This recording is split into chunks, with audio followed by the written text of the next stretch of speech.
Hello people, welcome back to my channel and welcome back to another Harry Potter character breakdown video. This has become a bit of a series on my channel. I have already done a video about Snape and Lupin. I don't know how long this series is going to last. I kind of, at least at the moment, just want to cover certain characters. You know, characters that have had a life of misfortune, been misunderstood, not led a really fulfilled or happy life. I think we can agree that Snape and Lupin definitely fit those categories, and so does Sirius Black, which is what today's video is about. Why don't we start with a little bit of a brief history? So Sirius Black was born on the 3rd of November 1959 to parents Wahlberger and Orion Black. So yeah, he had the slight misfortune for being born into the Black family. As we all know, they're all pureblood and they all strongly believed in pureblood elitism. They would never consort with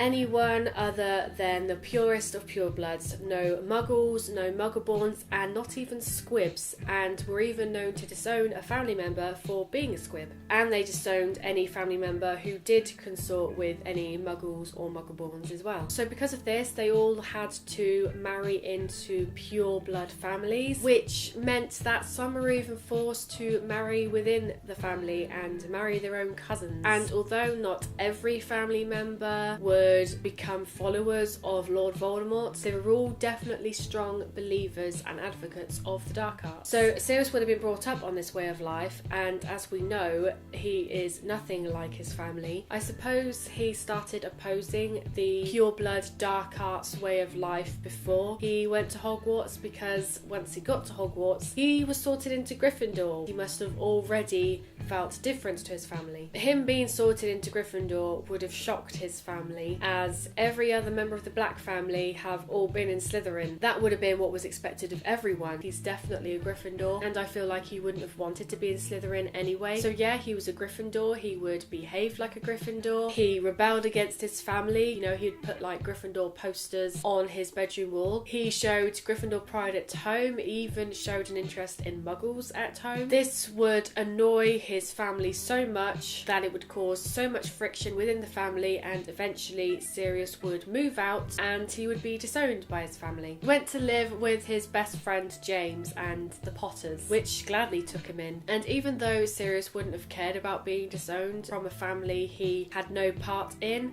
and it was really nice of him to be able to go to a family who did care for him, I bet there was still that kind of like nagging thing in the back of his head, you know, that his mum disowned him just because he felt differently than they did. I'm going to admit I can kind of relate to that. It's not a nice feeling growing up in a house you don't feel like you belonging, desiring nothing more than to have a different family and to not be in that household and to feel like you're not respected, loved, or even liked. I bet that did kind of eat away at the back of his head, even if he never showed it, even though he so outwardly opposed their beliefs anyway, and he did have somewhere else to go, which is great. You know, I bet he still felt a bit sad about it. James, the other friends, Lupin and Peter, they were all the friends he needed. They were all really close at school. They were all inseparable, all mischief makers, especially James and Sirius. He was the best man at James and Lily's wedding. He ended up being the godfather to their baby, Harry. I'm willing to guarantee that this was the happiest time of his life, and the only time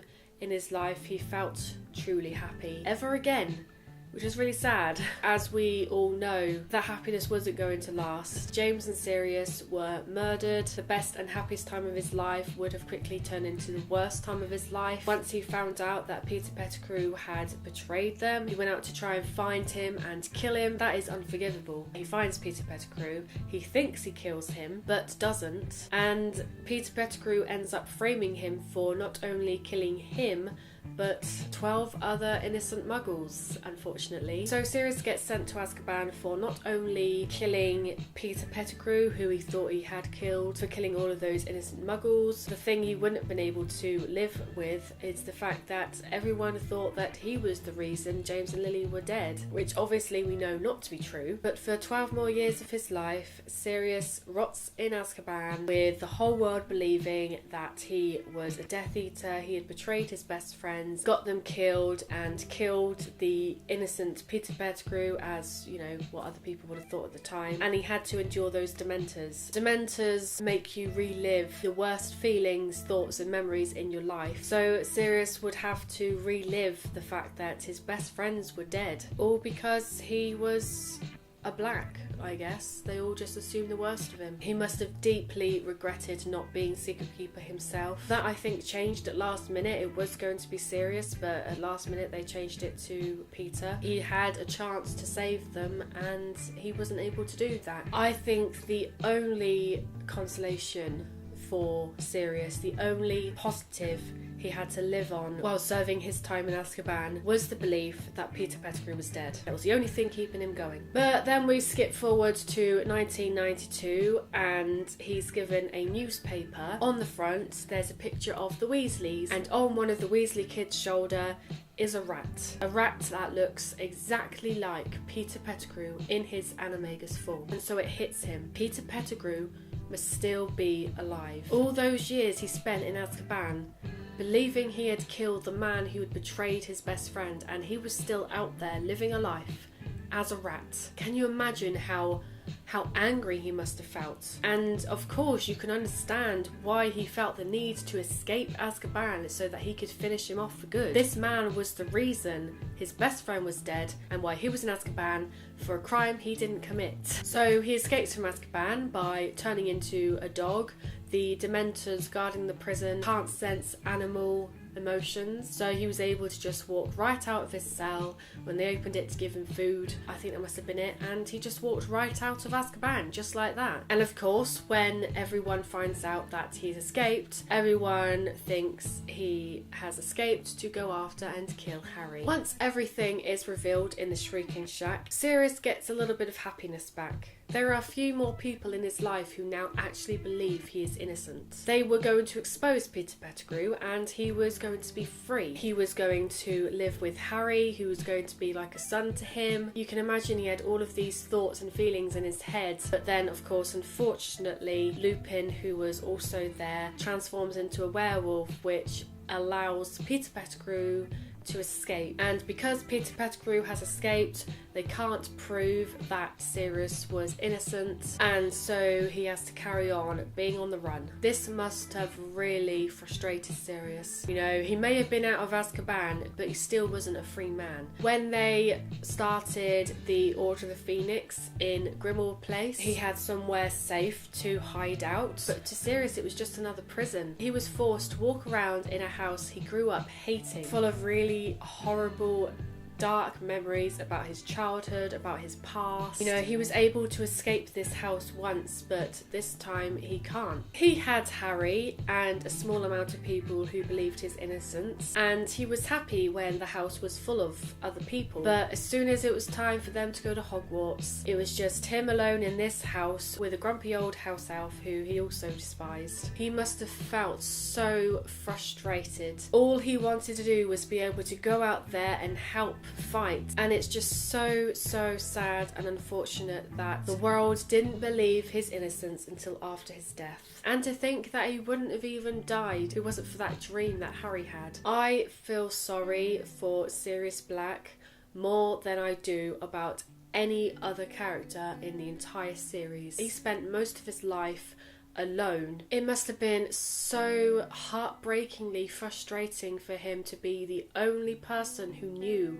what really happened. For all of those years, to have no one believe you, to everyone see you as evil, including what little family members and friends you have left. He was a kind, talented wizard who, unfortunately for him, was born into a family who he didn't belong in. He would spend most of his life being misunderstood and hated. He had such a short amount of time with Harry. Harry saw him as a father figure, the first proper father figure he had in his life, and then he was torn away from him. I suppose the only consolation there with his death is the fact that the people who mattered to him, who were still alive, believed he was innocent. He died being a liked and cared about person, which when he was in Azkaban he didn't think would happen. I don't know what else I could say without repeating myself, but yeah, he's one of my favourite characters to talk about, but not because reading about his life brought me joy, because it didn't. It's the fact that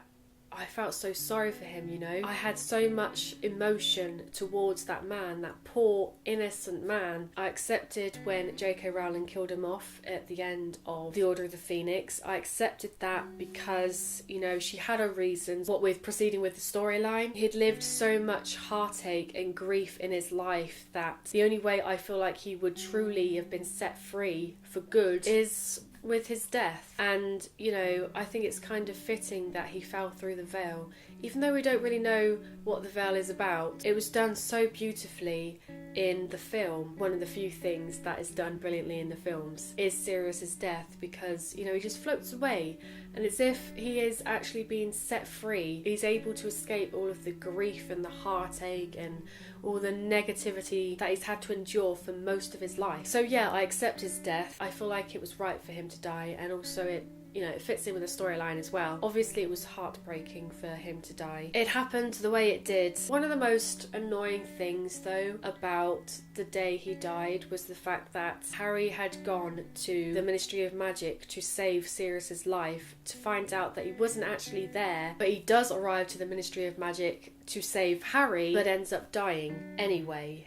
It's so ironic and so tragic, and you know, I'm glad that Harry doesn't blame himself for that. So yeah, that was my character breakdown of Sirius Black. I didn't really talk much about mental health in this one as I did in the other ones. Just like the other two characters, I think he would have been depressed as well, you know, that goes without saying. I feel like the moment he died would have been such a relief for him because he didn't have to feel any of the bad stuff anymore. I feel like with what I said about Snape, I feel like he would have spent most of his life post James and Lily's murder just feeling really crap.